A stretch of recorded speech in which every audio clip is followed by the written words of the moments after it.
বন্দ্যোপাধ্যায়কে এই কেন্দ্র থেকে প্রার্থী না করে দিলীপ ঘোষকে প্রার্থী করা হচ্ছে এবং হিরণকে এখনো ক্লিয়ার আছে, মানে ওর নাম বেরোয়নি, কি বলবেন?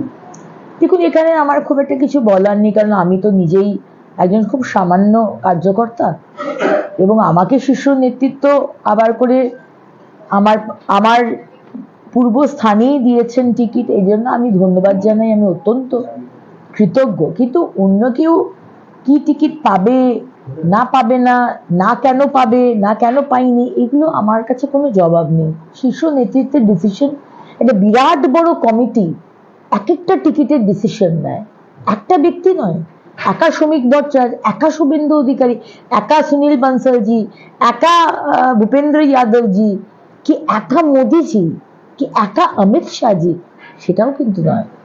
কমপ্লিট একটা বিরাট বড় পৃথিবীর সর্ববৃহৎ পার্টি, দেখুন ওই ডোবার তৃণমূলের পাড়ার ডোবার পার্টি নয়। So everything is very regimented, very democratic.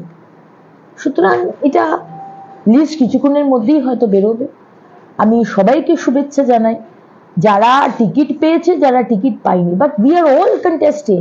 আজকে আমি টিকিট পেলে কি হবে? আমার প্রত্যেকটা কার্যকর্তা একজন এমএলএ, তাদেরকে যারা আমার বিগ জিরো, তারা যদি আমার সাথে না থাকে, আমি কেন, কোনো বিধায়ক তার সাথে যদি কর্মী না থাকে, তাদের সাথে যদি মানুষের সমর্থন না থাকে, আপনি কোটি কোটি টাকা খরচা করুন, আপনি জিততে পারবেন না।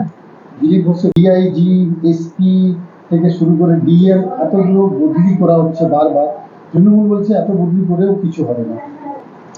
দেখুন, বদলি করে কিছু হবে কি হবে না সেটা তো আগামী দিন বলবে। 5 মে 2026 বলবে যে বদলি করে কিছু হয়েছিল না কিছু হলো না। কিন্তু বাংলার মানুষ জানে যে এই যে পজিশনের লোকগুলো যাদেরকে চেঞ্জ করা হয়েছে, বিগত কয়েক বছর ধরে তারা কিভাবে টিএমসির ক্যাডার হয়ে ইলেকশনগুলো করিয়েছে, সেটা বাংলার মানুষ ভুক্তভোগী। আজকে আমরা তাই জন্য দেখতে পাচ্ছি রাজীব কুমার, যে আজকে ডিআইজি থেকে টিএমসির ক্যাডার হয়ে গেছে, টিএমসি তাকে রাজ্যসভায় পাঠাচ্ছে, এবং ডিআইজি থাকাকালীনও তিনি টিএমসির ক্যাডারই ছিলেন। আজকে নীল ডায়েরি, লাল ডায়েরি, এত কিছুতে অ্যাকিউজড হয়েও আজকে মুখ্যমন্ত্রী অ্যাকিউজড দুর্নীতি করছে, মানুষদের জন্য ধর্নায় রাস্তায় বসে যান। সুতরাং যারা টিএমসি ক্যাডার হয়ে যাবে, প্রশাসনিক পদটাকে ভুলে গিয়ে কমপ্লিটলি পক্ষপাতিত্ব করে কাজ করবে, তাদেরকে তো মানে খারাপ কথা মুখে আসছে বলবো না, সরাতেই হবে। কুণাল বাবুর কি ক্রেডিবিলিটি আছে বলুন?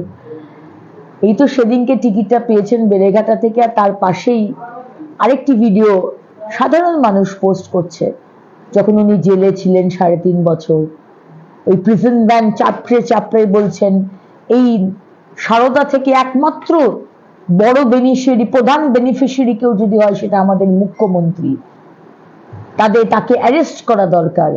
আজকে সেই লোকটি 180 ডিগ্রিজ চেঞ্জ, পার্টির টিকিট পাচ্ছে। এদের কি নীতি আদর্শ কিছু আছে? নেই। এটা বাংলার মানুষ জানে। বাংলার মানুষ হয়তো বলে না, বাংলার মানুষ এখন চুপ হয়ে গেছে, আর চুপ হয়ে যাওয়াটা কিন্তু খুব ভয়ানক। বাংলার মানুষ যখন অনেক কিছু বলবে তখন আপনি জাজ করবেন, যখন কিছু বলবে না তখন বুঝে যাবেন যে অনেক কিছু, ওই ঝড়ের আগে যে স্তব্ধতা, সেটা সেই স্তব্ধতাই লক্ষণ যে আগামী দিন কি আসতে চলেছে।